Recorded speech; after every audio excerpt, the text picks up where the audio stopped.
불설, 반, 무량수경. 이와 같이 나는 들었다. 어느 때 부처님께서는 왕사성 기사굴산에 계셨는데 1250인의 비구들과 32,000의 보살들이 자리를 함께 하였으며 문수사리 법왕자가 수제자가 되었다. 그때 왕사성에 아사세라고 하는 한 태자가 있었다. 그는 조달이라는 나쁜 친구의 꾀임에 빠져 부왕인 빈비사라왕을 잡아 7겹으로 된 감옥에 감금하고 신하들에게 명령하여 한 사람도 가지 못하게 했다. 나라의 대부인인 위제인은 대왕을 공경하여 깨끗이 목욕하고 꿀에 밀가루와 우유를 반죽하여 몸에 바르고 영락구슬 속에 포도주를 담아 가지고 남몰래 왕에게 올렸다. 그때 대왕은 꿀 반죽을 먹고 포도주를 마시고 물을 구해 입을 씻고 나서 합장하고 공경하는 마음으로 기사굴산을 향해 멀리 세존께 예배하고 나서 이렇게 사례었다. 마하목건녀는 저의 친구이옵니다. 원컨대 자비를 베푸셔서 저에게 8개를 주게 하옵소서. 그때 목건녀는 매처럼 날아서 재빨리 왕이 있는 곳에 이르러 매일같이 8가지 개를 주었다. 세존께서도 또 부르나 존자를 보내서 왕을 위해 설법하게 하였다. 이와 같은 시간이 21일이 지났으나 왕은 꿀반죽을 먹고 설법을 들은 까닭에 안색이 온화하고 기쁜 얼굴이었다. 어느 때 아사세는 감옥문을 지키는 사람에게 물었다. 부왕은 지금 살아있느냐? 문지기가 대답하기를 대왕이시여, 나라의 대부인이 몸에 꿀반죽을 바르고 영락구슬 속에 포도주를 넣어 가지고 와 왕에게 드렸으며 사모님 목련과 부르나는 공중으로부터 와서 법을 설하시니 도저히 막을 수 없나이다. 이 말을 들은 아사세는 화를 내어 자기 어머니에게 나의 어머니는 역적이요 원수와 내통하고 또 사모는 악인이요 남을 홀리는 술법을 써서 이 나쁜 왕을 오랫동안 죽지 않게 하였다라 하며 곧 칼을 뽑아 어머니를 살해하려 하였다. 그때 월광이라 하는 한 신하가 있었는데 총명하고 지혜가 많았다. 이 신하와 기반은 함께 왕에게 예를 올리고 말씀드리기를 대왕이시여, 신하인 저희들이 베다 성경의 말씀을 듣건대 오랜 옛날부터 지금까지 여러 악한 왕들이 왕위를 욕심내어 그 아버지를 살해한 것은 18,000명이나 되오나 아직 무도하게 어머니를 살해하였다는 것을 듣지 못했습니다. 왕이 이제 어머니를 살해하려 하오니 왕족을 더럽히는 일로서 듣고 참을 수 없나이다.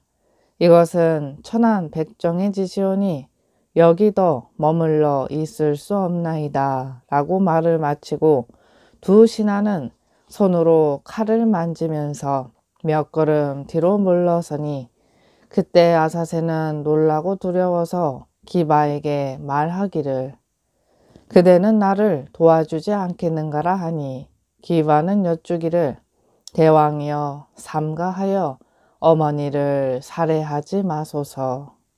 왕은 이 말을 듣고 참회하고 도움을 구했다. 그리고 칼을 버리고 어머니를 살해하지 않고 내관에게 명령하여 깊은 방에 감금시켜 나오지 못하게 하였다. 그때 위제의 부인은 감금되어 슬픔과 걱정으로 몸이 수척하였다.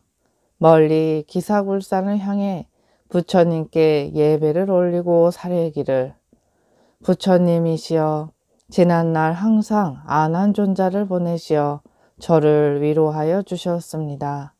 저는 지금 슬프고 괴로울 뿐만 아니라 거룩하신 부처님마저 배울 수가 없나이다.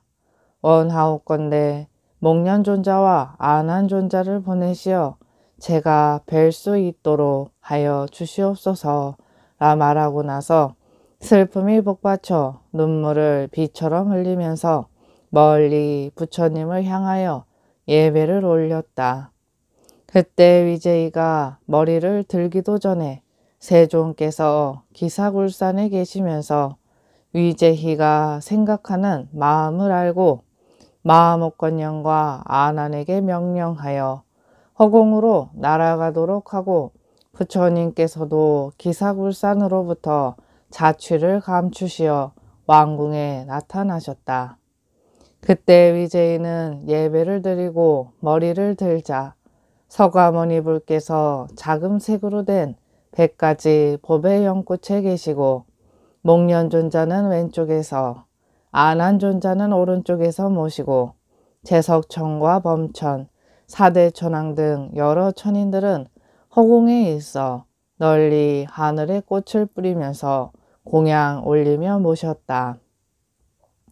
이때 위제이는 부처님을 뵙자 스스로 영락의 구슬을 끊어버리고 몸을 땅에 대고 울면서 부처님을 향하여 사례기를 부처님이시여 저는 옛날 무슨 죄가 있어 이렇게 나쁜 자식을 낳게 되었고 부처님께서는 또 무슨 나쁜 인연이 있으시어 제바달다와 함께 권속이 되셨습니까? 또 원하옵건대 부처님이시여 저를 위해 널리 근심과 걱정이 없는 곳을 말씀하여 주시옵소서. 저는 마땅히 가서 나겠습니다. 이 연부제와 같은 혼탁하고 악한 세상을 원하지 않사오니 이 세계는 지옥 악의와 축생이 가득 차서 착하지 못한 무리들이 많이 있사옵니다. 원하옵건대 저는 미래에 나쁜 소리를 듣지 않고 악인을 보고 싶지 않사옵니다. 이제 부처님을 향해서 오체를 땅에 대고 참회하옵고 간절히 원하옵니다. 또 원하옵건대 태양과 같은 부처님이시여 저로 하여금 청정한 업으로 이루어진 곳을 보도록 가르쳐 주시옵소서. 그때 부처님은 눈썹 사이에서 광명을 발하셨다. 그 금색의 광명은 널리 시방에 한량없는 세계를 비추고 나서 다시 부처님의 이마에 돌아와 머물러 변해서 황금의 좌대가 되었는데 마치 수미산과 같았다. 시방 여러 부처님의 깨끗하고 묘한 국토가 모두 그 가운데 나타났다. 어떤 국토는 칠보로 이루어져 있고 어느 국토는 오직 연꽃으로만 되어 있으며 어느 국토는 타화자재 천궁과 같고 또 어느 국토는 파려의 거울과 같았다. 시방의 국토가 모두 그 가운데 나타나는데 이 수는 헤아릴 수 없는 국토였다. 이 모든 국토를 분명히 바라볼 수 있게 하여 위제이로 하여금 보게 하셨다. 그때 위제이는 부처님께 사례어 말하기를 부처님이시여 이러한 모든 불국토는 청정하고 광명이 있지만 저는 이제 극락세계 아미타불 국토에 태어나기를 원하옵니다. 오직 바라옵건대 부처님이시여 저에게 사유하는 법과 바른 수행법을 말씀하여 주십시오. 그때 부처님께서 곧 미소를 지으셨는데 오색 광명이 입으로부터 나와 하나하나의 광명이 빈비사라왕의 이마를 비추었다. 멀리 부처님을 뵙고 예배를 드리고 나니 자연히 아라한가를 이루었다. 그때 부처님이 위제이에게 이르시기를 그대는 아는가 모르는가? 여기에서부터 아미타불이 계신 곳은 멀지 않다. 그대는 마땅히 생각을 모아 밝게 저 국토를 생각하여 관하라. 정토에 태어날 업은 다음과 같다. 내가 이제 그대를 위하여 널리 여러 가지 비유를 설해 다음 세상의 모든 범부로 하여금 정토에 태어나는 업을 닦게 하며 서방 극락국토에 태어날 수 있도록 할 것이다. 저 국토에 태어나고자 하는 사람은 마땅히 세 가지 복을 닦아야 한다. 첫째는 부모에게 효도하고 스승과 어른을 받들어 모시며 자비심으로 살생하지 말고 10가지 착한 업을 닦으라. 둘째는 삼귀 계를 받아 지니며 여러 가지 계를 지키며 위의를 범하지 말라. 셋째는 보리심을 발해서 깊이 인과를 믿고 대승경전을 독송하며 다른 수행자에게 권진하라. 이와 같은 세 가지 일을 정토에 태어나는 업이라 하느니라. 부처님이 또 위제이에게 이르시기를 그대는 지금 아는가 모르는가? 이 세 가지 업은 과거, 현재, 미래의 3세 모든 부처님들께서 닦으신 정토에 태어나는 업의 바른 인이 되느니라. 부처님께서 아난과 위제에게 말씀하셨다. 자세히 듣고 이것을 잘 생각하여라. 열애는 이제 미래 세상의 모든 중생들이 번뇌로 괴로워하기 때문에 그대들을 위하여 청정한 업을 설하리라. 착하도다 위제이여. 이 일을 잘 물었다.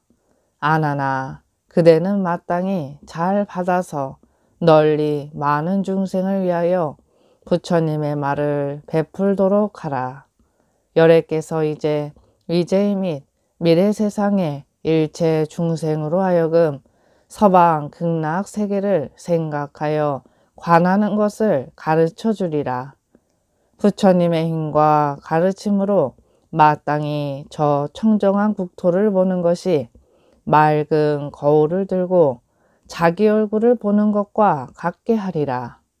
저 국토에 아주 미묘한 즐거운 일을 보고 나면 마음이 환희에 차서 무생법인을 얻게 되리라. 부처님이 다시 위제이에게 말씀하셨다.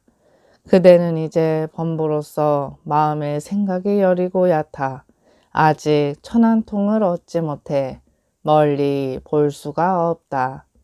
모든 부처님께 다른 방편이 있어 그대로 하여금 볼 수 있게 하리라. 그때 위제이가 부처님께 사례기를 세존이시여 저와 같은 사람은 부처님의 힘에 의하여 저 국토를 볼 수 있사오나 만약 부처님께서 인멸하신 후 다른 중생들은 혼탁하고 악하며 착하지 못하여 5가지 고통에 시달릴 것이옵니다.